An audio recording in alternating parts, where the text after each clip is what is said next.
Just watch the New York Rangers lose in overtime. So sad.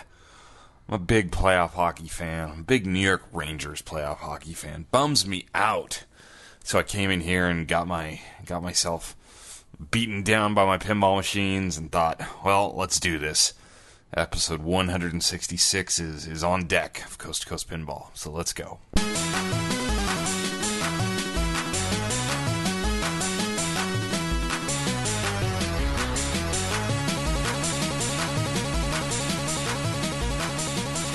Welcome to Coast to Coast Pinball. My name is Nate Shivers. This is a podcast commentary. I'm a man out of quarters, so it's podcast, as in I record this when I do this show. I record it. It's not being broadcast live. And then you would download it onto your iPod, as it used to be for many of us. Most of us now, it's our telephones, whatever. And it is broadcasted on your pod, a podcast. It's a commentary because this is all just the musings and ramblings of me, someone fairly obsessed with pinball and fairly obsessed with talking about pinball, and apparently I have too much time on my hands at night after Teresa goes to bed. So that's my commentary. And I'm out of quarters because I thought that would be a fun thing to start saying like 100 and some episodes ago, and now I'm stuck with it. But by out of quarters, I mean that I went out to the arcade as a kid and I constantly used all the quarters. Because I wasn't good enough to always win free games, and I was always out of quarters and digging in my mom's purse to steal her quarters. That's what I used to do. Nowadays, I actually never run out of quarters. I have them all over the place. They're literally drawers right next to me where I'm recording, with just change, and I have mason jars behind me with pennies, nickels, dimes, and most importantly, quarters. And oftentimes I find myself in places where I don't even need quarters anymore because they want my dollar bills. So, yeah. Coast to Coast Pinball, it's Coast to Coast Pinball because I live on the West Coast, but I work on the East Coast. And I play pinball on both coasts. And throughout this show, and through some of the great people I've met, and amazing invites, and places I've been asked to come and visit and check out, I've got to see pinball games, locations, people, events all over this fine country. So that's why we're here, right? Well, welcome. I'm glad you're here joining us for episode 166 of Coast to Coast Pinball, coming to you not live, as I said before, on Wednesday night, May 20th, 2015, from San Diego, California. I hope you're all doing well. I hope you all got to play some pinball today, tonight, whenever you might be listening to this. Thank you very much for joining me. Let's get into some thoughts, shall we? 5 fast thoughts. Fast thought number 1 here on 5 Fast Thoughts. We got a new bleepity bleep newsletter from the Big Lebowski folks, from Dutch Pinball. The Big Lebowski update letter, May 18th, 2015. It is the FAQ edition, the frequently asked questions. Dutch Pinball has sent this out. It's personalized to me. I'm sure yours is personalized to you as well. It covers a whole spectrum of different questions about where they're at with production design and ultimately getting games shipped to people who are buying the Big Lebowski pinball machine. It's a really good email with a lot of information, maybe the most thorough update by a pinball company on a game that isn't released to date. It goes through everything. Mostly questions pulled from the Pinside forums covering the Big Lebowski.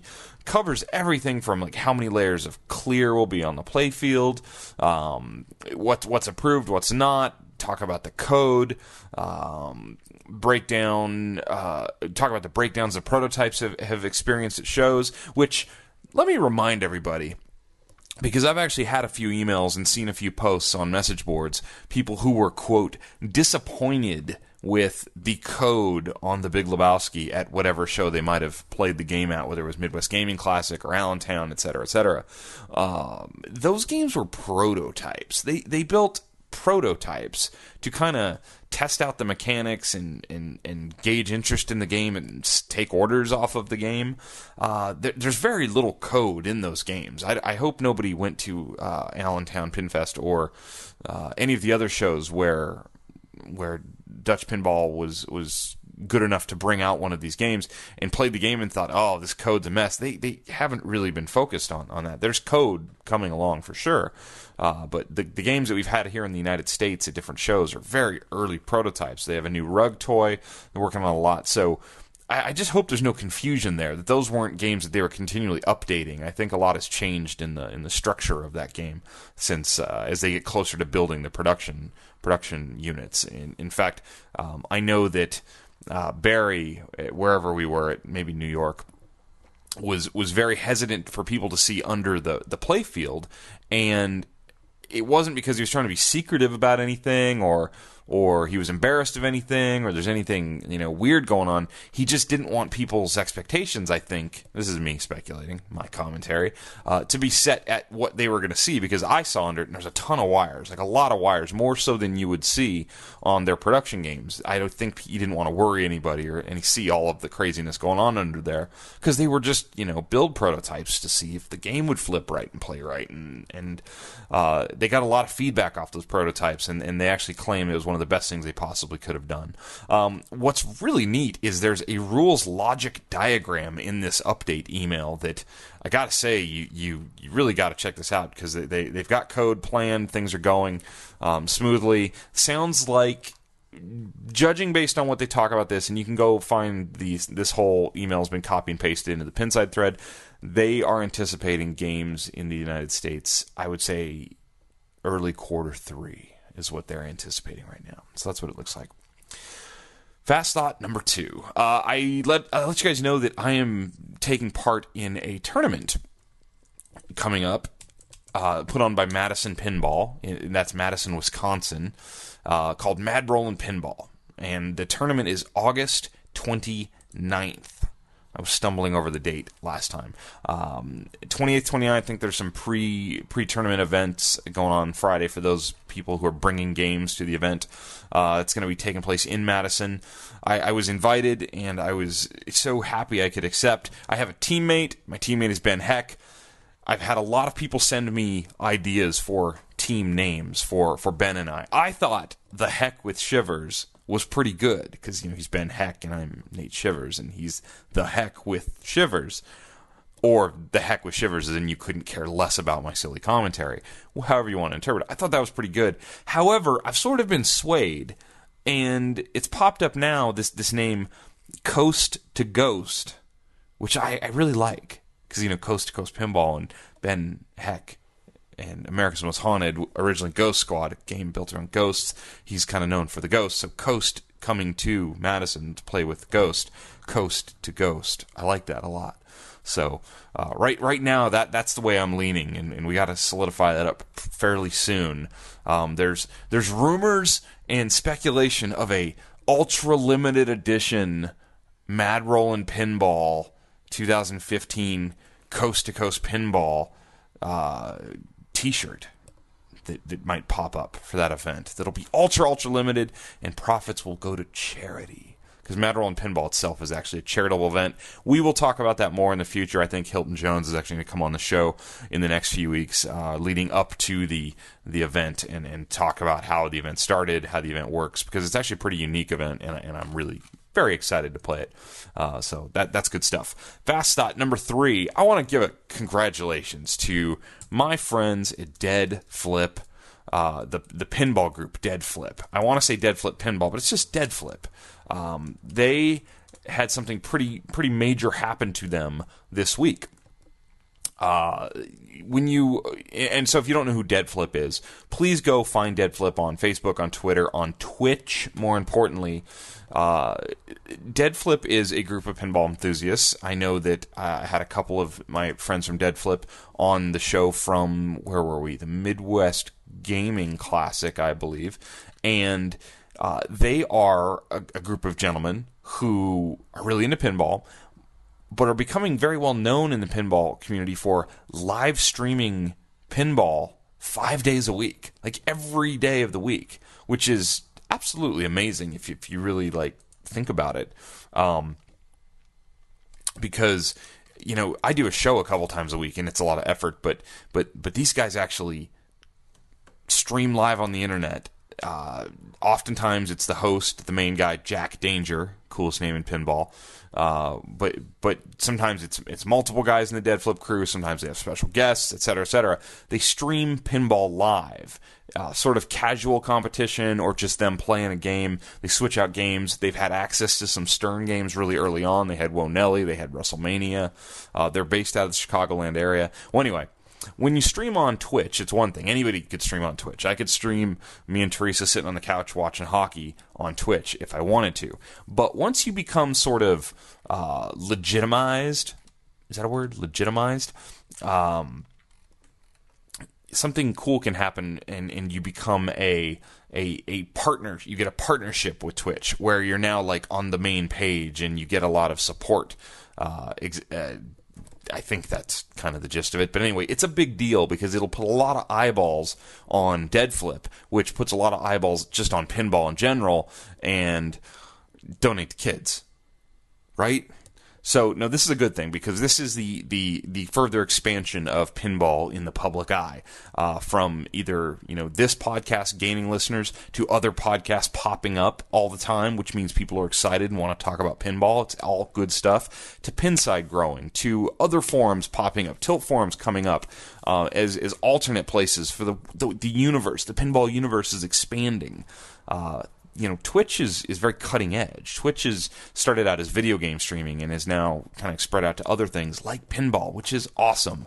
And I won't talk about that right now. But there's some good things happening. Just what I want to tell you is go check out Dead Flip. Last night I was home alone for a little while. Teresa was out running errands, and I was going to watch the stream of the day because they're all recorded and banked, and you can watch the Dead Flip stream of that day. And I often will put them on later at night, whether I'm making notes for the show or just playing pinball, whatever. I turned it on, and they were streaming, which was very late at night for them because it was probably 7 o'clock here and 9 o'clock there. And Jack and I believe his girlfriend, not to be too presumptuous, but I believe they said they were going to be making out later, which maybe Jack's just got it like that. I don't know. We're still streaming, and they were playing Tron. And if you had told me 2 years ago that, hey, there's going to be this guy with a cool mustache and a hoodie, and him and his buddies are going to just play pinball with 3 cameras, one on the DMD, one on the game, and just one right on their faces playing the game, and you're going to sit and watch it for an hour and enjoy it, I would have said, yeah, probably not. But here I am, watching Dead Flip. So anyway, congratulations to Dead Flip for getting that Twitch partnership. That's a big deal. There are other people doing this. I don't want to leave everyone out, but I also don't know who everyone is. So I will just say that my other favorite of the people streaming on Twitch, this will be Fast Thought number 4, and this will actually be a true Fast Thought. Some of you actually probably know exactly where I'm going with this. It's our friends from New York. Bro, do you even pinball? I mean, is there anything better than that, right? Bro, do you even pinball? So anyway, that's for the Buffalo Pinball guys. That's Fast Thought number 4. It's just that in and of itself should be a Fast Thought for all of you tonight. Bro, do you even pinball? All right, Fast Thought number 5. Stern's new social media seems to be a hit. I talked about last episode that Pinsider, past guest of the show, Jared, formerly Bakushan, formerly biggest Teenage Mutant Ninja Turtles fan in the planet, has taken over the reins of the posting for Stern Pinball's Facebook pages and newly formed my social media stuff's too jumbled, man. The photo he won. Oh, that's what I get for doing late at night shows. What I was trying to say is Jared's taken over the Instagram, the newly formed Instagram and Facebook page. And over the course of last show, I threw out that some people think maybe it's too much. And by the end of the show, I started kind of coming to the conclusion of, you know what? We want more and better communication, and then we get it and we complain about it. So, who are we? Pinball people. I will say this, that looking at new followers to Stern Pinball's Facebook page in the last, less than a week, there's over 1,200 new followers. There's been really good content from Stern posted on Facebook. We had videos, we had photos, we had updates, we had questions answered. I stand and applaud not just Jared, but Stern Pinball and Hull, Jody, Gary, everybody for giving us what we wanted. We wanted more communication. We wanted more information. They are the oldest surviving pinball company. They are the longest running pinball company. They're the largest pinball company in the world. And kudos to them for reaching out to their customer base and their fan base and giving us more, because we all appreciate that. So lots of cool stuff. If you're not on Facebook, this might be an excuse to do it. Get a little hidden Facebook account and watch some Stern Pinball. Although I know at least 520-something of you listening are on Facebook, because that's how many of you are following me, and that's some portion of the listeners. So anyway, those are 5 fast thoughts. Lots of stuff going on. Very excited.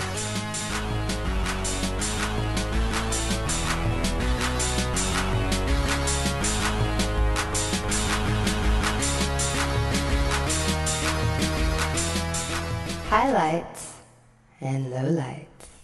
All right, tonight we are going to do highlights and lowlights of what we've seen so far on the KISS pinball machine, because there's a lot to talk about, a lot going on. We got a great video today shared on the Stern pinball website, and I've watched it a bunch of times, made some notes, and trying to kind of take it all in.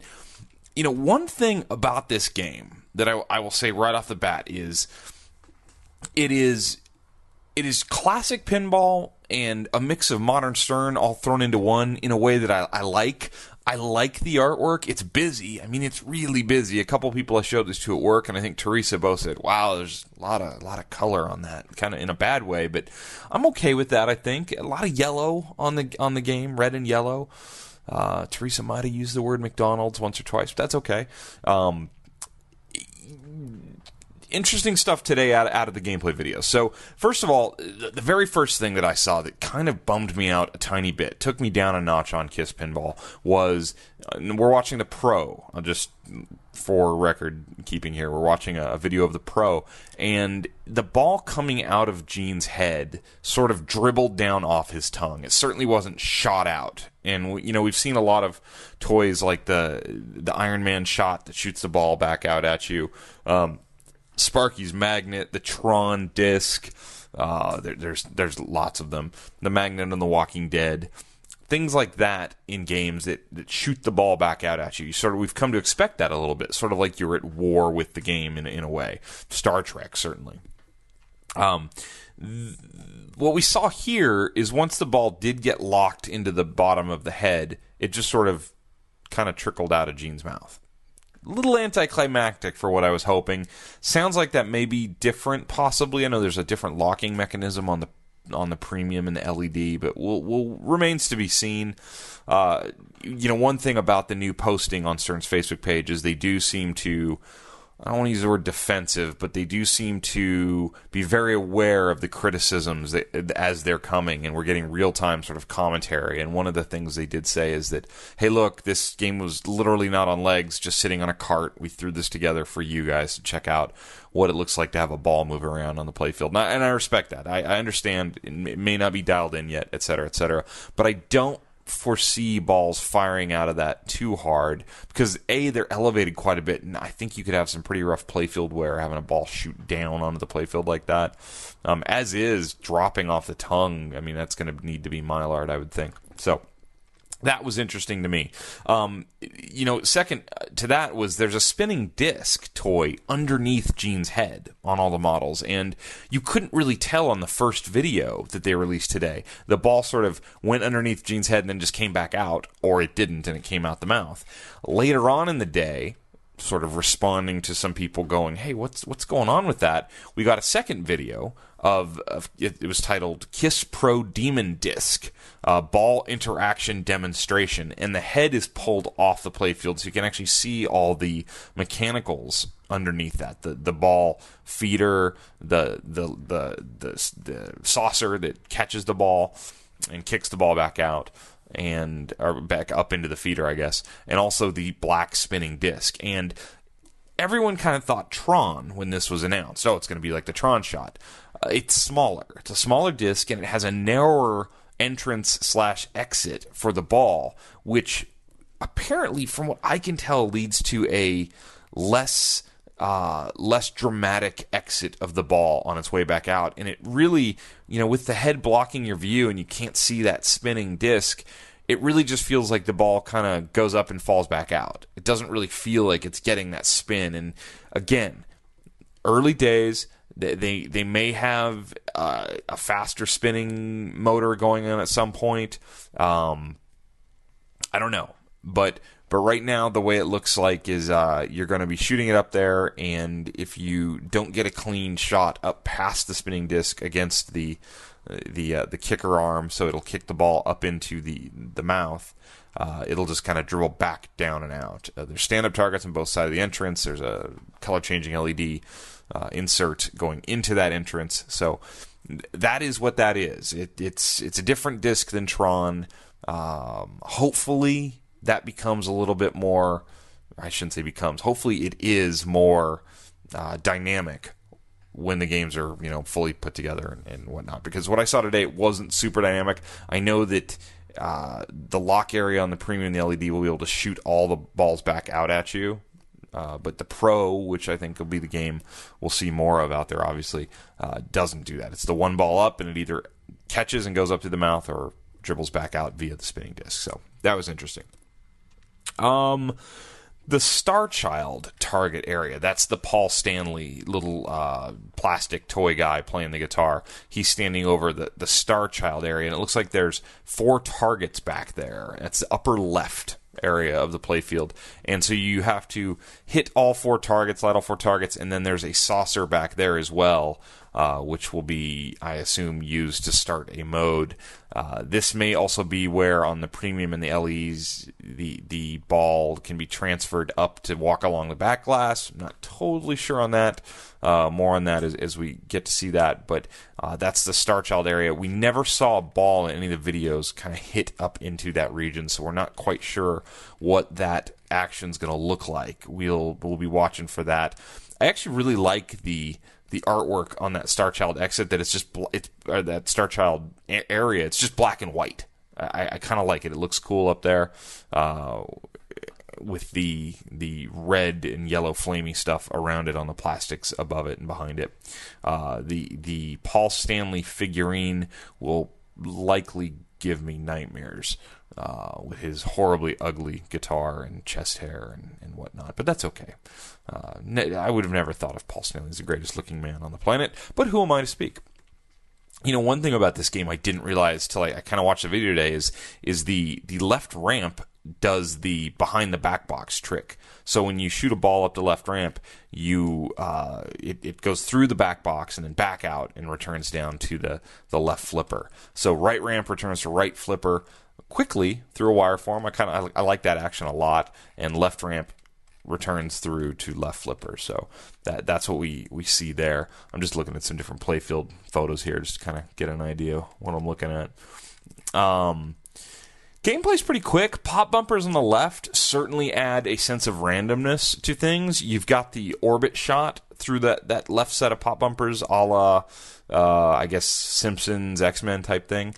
You have a scoop in front of the lower right pop bumper, and that scoop is seems to be a pretty tough shot. I know that the guy playing in the video kept bricking that shot over and over. That seems to be an important shot. You can change the songs there. Backstage Pass is the name of the large insert right in front of it.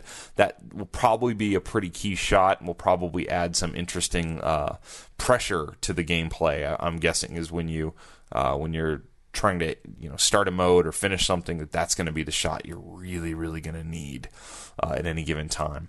So I always like the shots through the pop bumpers because it's that really risky thing. Like, do I take it and risk going into the pop bumpers, which are going to randomize everything I'm doing, or do I avoid that shot? So I like that. The right ramp, which is to the right of Gene Simmons' head, actually loops all the way around behind his head and then right back down in front into a wire form, a silver wire form, which drops you over to the right in lane. That looks pretty cool. There's the right orbit has a spinner in front of it. It has a very old school duotone black and silver, black and white, whatever you want to call it, Gene Simmons demon head on the spinner, which I personally love. I love little kind of vintage, things like that pop out. The back box artwork, I don't know, is it the back wall of the playfield, has kind of like fans with their hands in the air, and then it has the LED lighting across the back of it like Metallica does, which is something that I think all pinball manufacturers should look at, because in my room, having a Twilight Zone and America's Most Haunted and then a Metallica here, those lights that are in the back of Metallica really add a dimension, because they don't hit your face because they're tucked underneath the head of the game, but they light up the back third of the playfield really nicely. So in any case, I really like the way the inserts look. I like the layouts. I like the different characters' names. The fonts used on this game are all really good.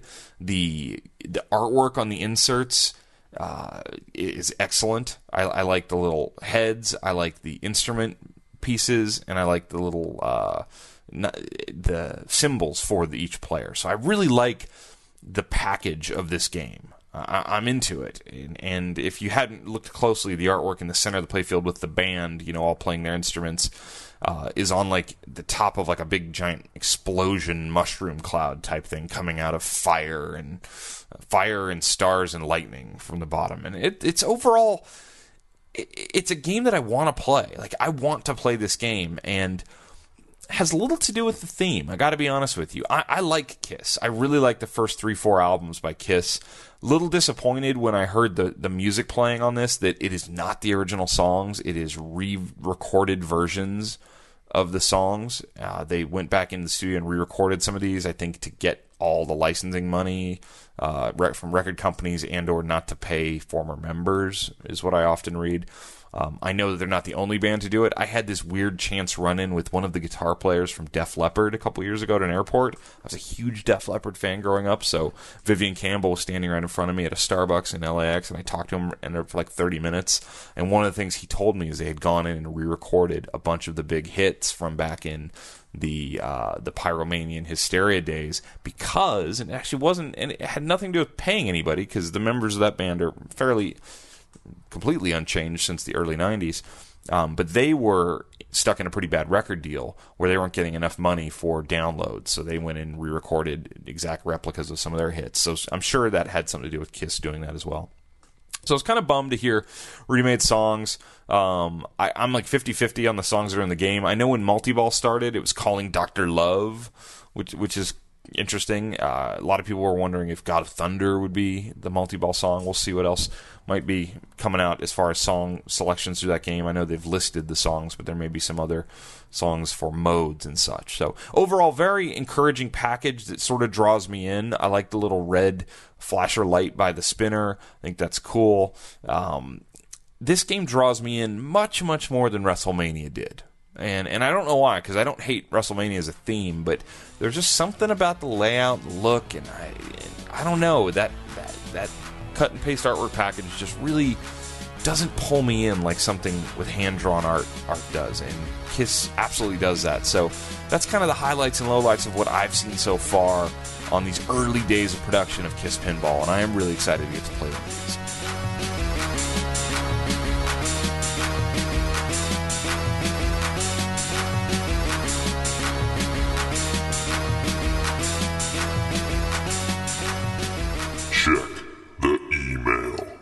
All right, we're going to dedicate the rest of episode 166 to checking the email as it is. So let's dig in.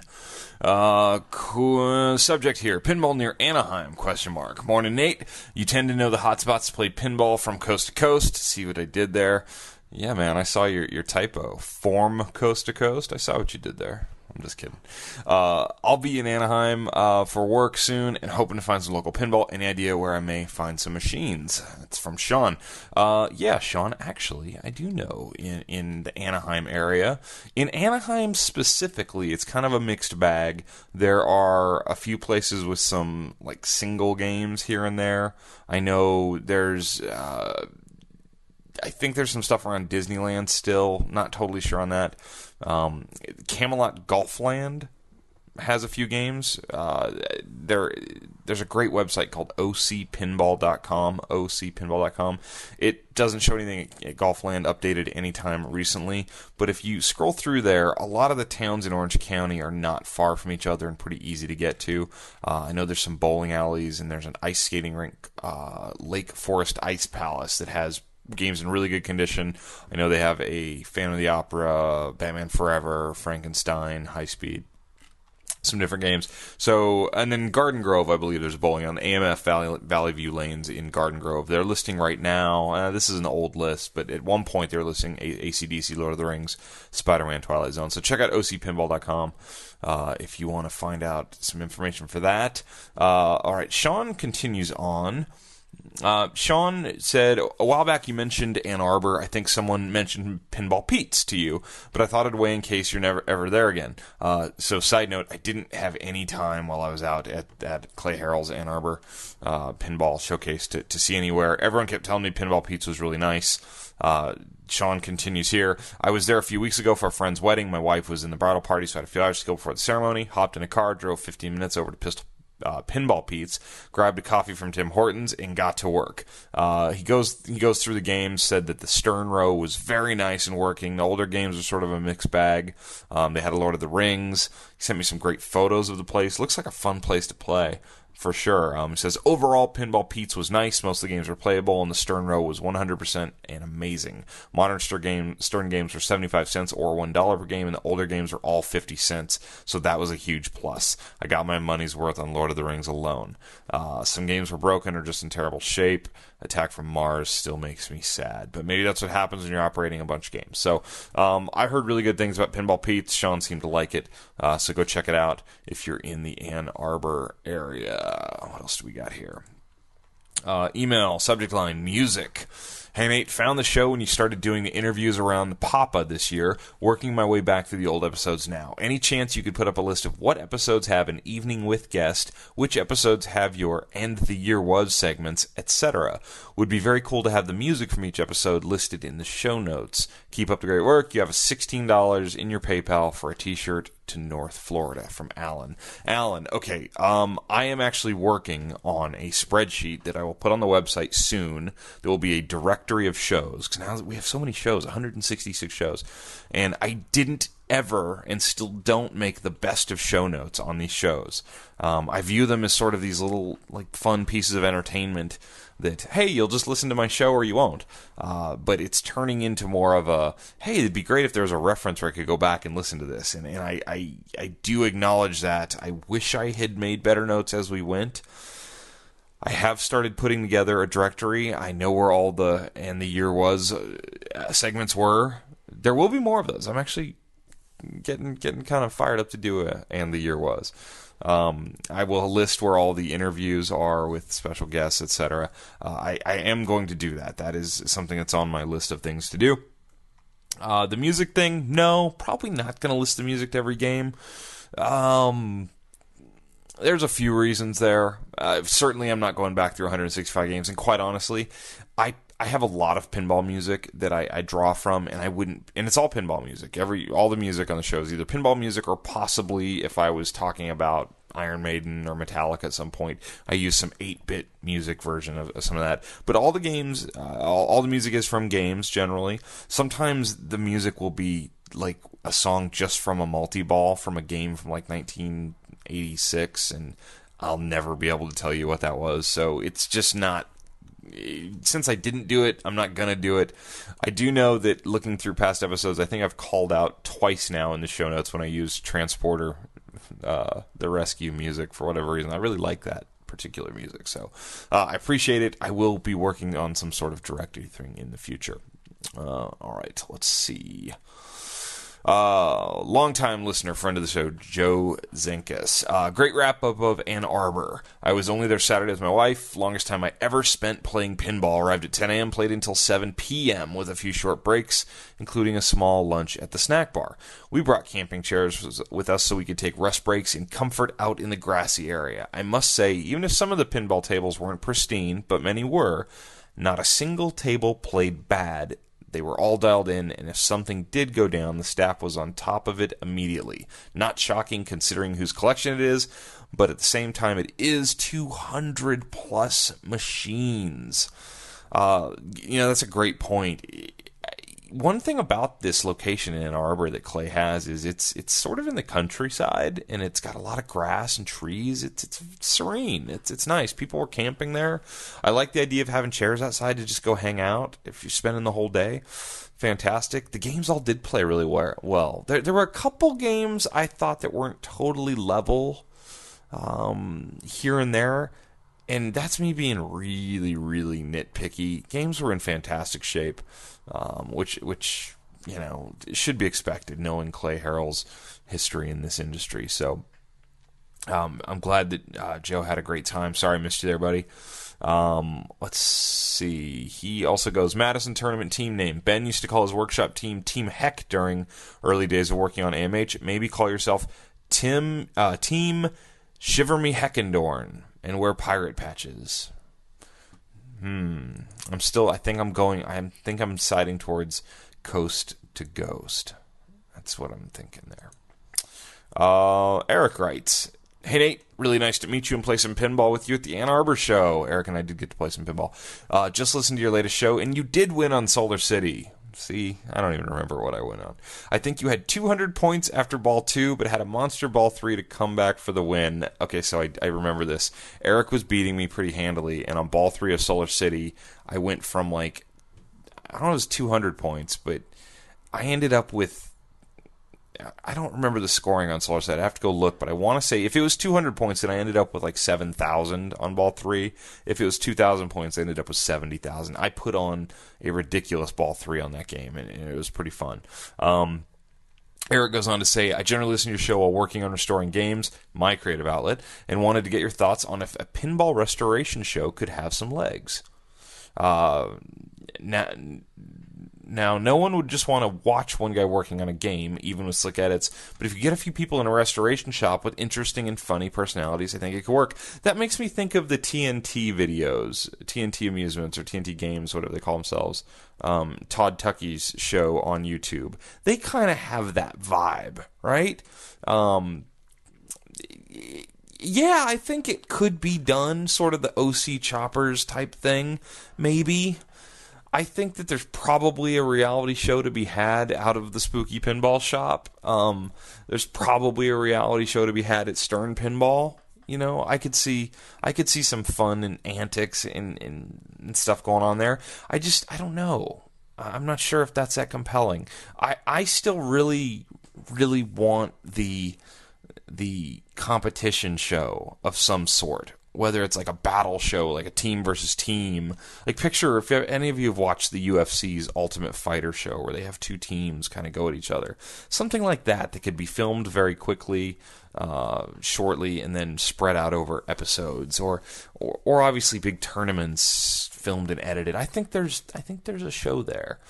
But anyway, so Eric, it was very great to meet you and play pinball with you. I am sorry I beat you on Solar City. Squirrel, nut, the whole deal. So, great playing with you. All right. This subject line here, Thunderbirds are go. Hi, Nate. Long-time listener, first-time emailer. Love the show. Don't you dare delete the first 100 episodes as you threatened. In jest, I know. Side note. What if I took the first 100 episodes and bundled them all together and made you pay for them? How much would you pay for them? You think I could get $4, $5? I'm just kidding. Maybe. I love going back, particularly to the "And the Year Was" episode. See, another call up for "And the Year Was." Time for more of these? Question mark. Maybe it is. Maybe with a spin on it. Maybe with a new take on "And the Year Was." I've got some thoughts. Anyway, one of the biggest secrets in pinball at the moment is who is designing Home Pin's Thunderbirds pinball. Actually, I don't know if I'm supposed to read this email. Let me scan this email. Friendly listeners, stand by.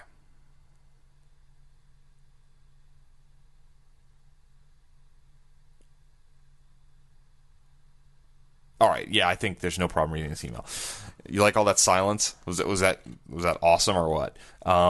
Okay, so basically in a nutshell, what Simon goes on to say is something that I think a lot of us have probably heard little rumors of is somebody working with Homepin to design the Thunderbirds pinball.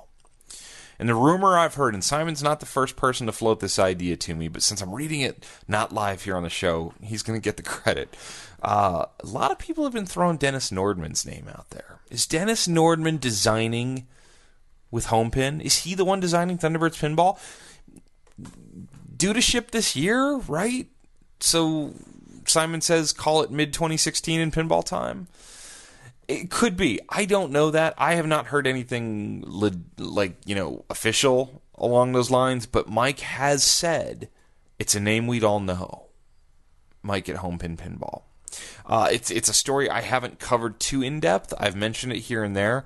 It's one of those pinball stories where I'll cover the heck out of that story when I see something, but I haven't really seen anything. So I'm sort of just watching from a distance. But Simon from Melbourne, I can't say it, you know where you're from.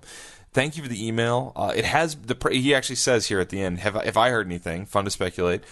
This project's been flying under the radar and is largely self-funded, which is undoubtedly a smart move. Yeah, it is flying under the radar, partly because it's in Australia being built in China. I think the China part of the story is a big deal, could be a big deal. I think somebody's eventually going to build a pinball machine in China. I got some really ferocious emails last time I said that on the show, but I'm telling you, friendly listeners, somebody's going to build a pinball machine in China. They build cars in China. They build incredibly complex machinery, electronic equipment in China, just fine. Somebody's going to build a pinball machine in China eventually.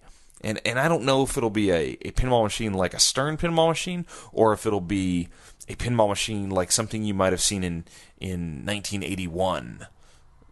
But somebody's going to do it, and the price is going to be the key point to watch on that, right? Because, Mike from Homepin is building these games in China, but the price isn't really all that low. It's in the mid 5,000s, high 5,000s even. So you start talking about $5,500 plus shipping, yada yada. Well, now you're at a Stern Pro. And do I take the risk on a game I know nothing about yet? Well, I don't know. Early days. So we will definitely keep our eye to Down Under and watch Homepin and see where they come from. Simon, thank you for the first time email. I really appreciate it. All right, this is subject line pin advice. This is from a doctor. One of the things about emailing people that are all on Gmail is I get your photo sometime, and it looks like Mr. I don't even know, you're a doctor possibly. So don't get doctors listening to this show. Good times. Jordan writes to me, "Hey Nate, I just listened to your latest episode and heard you played a Solar City EM in Michigan. Everyone wants to talk about Solar City. I've been looking to change my lineup with either an EM or an early solid-state pin. What did you think of Solar City? I think that I beat Eric on it." Sorry. I have a couple options to pick up locally, including Solar City, Stern Meteor, Williams Blackout, Stern Flight 2000, or Firepower. Buy Firepower, dude. Without knowing condition of the pins at this point, what would you put next to an Iron Man and Stargate? I know you like Firepower, but want to hear your pin on the other pins. Solar City was okay. It certainly didn't stand out to me as oh my gosh, this game is super special. It was okay, Blackout, never been a huge fan. Those Williams games from that era are always hit and miss to me. I either love it or I hate it. Not a big fan of Blackout. Stern Meteor is cool if it's in good condition. Those Stern games are also hit and miss on if they're in nice condition. I really like them. Stern Flight 2000. I don't know. I need to look at that game real quick because my brain is failing me on what that layout of that game looks like. I'm pulling that up right now. That is a space game, I'm assuming. Oh, yeah. If Flight 2000 was in good shape, I like the layout of that. Is it a wide body? Is it wide? I don't know. Maybe I don't know this game. I know the look. I know the back glass, but I don't know the playfield of that game. I like the Saturn, the big Saturn artwork in the middle. I like the long shot to the spinner up to the target in the top left. It's cool. 2 pop bumpers, 4 rollovers. That looks pretty neat. I don't know that game real well, so I gotta not give you much advice on that. Clearly those are games that I'm sort of interested in right now too. I have a Skylab, which I don't particularly, love. It's not, certainly like my favorite game ever. And if I had the chance to get out of Skylab, I probably would. Oh, you know what? I'm looking at Blackout right now, and I was thinking of something else. I don't mind Blackout. Blackout's cool. I was thinking of an older game. Williams Blackout. I like the back glass. I like the targets on the left. Again, it has a high left shot, drop targets on the right, spinner on the right. I'm all for Blackout. I take that back. I rescind my negativity towards Blackout. If Blackout's in good shape, that's certainly good. But I gotta tell you, Firepower is just sort of classic. It has all the elements. It has really risk-reward heavy features with those blinking targets that are essential to that game. It has a spinner, which I love in that era game. It also has the locking shots, which add some depth to the game. And then the bonus multiplier aspect of Firepower is, a big deal. So there's strategy in that game, and it's kind of simple and really cool. And I don't know, if I had a shot at a Firepower, I'd be all over it.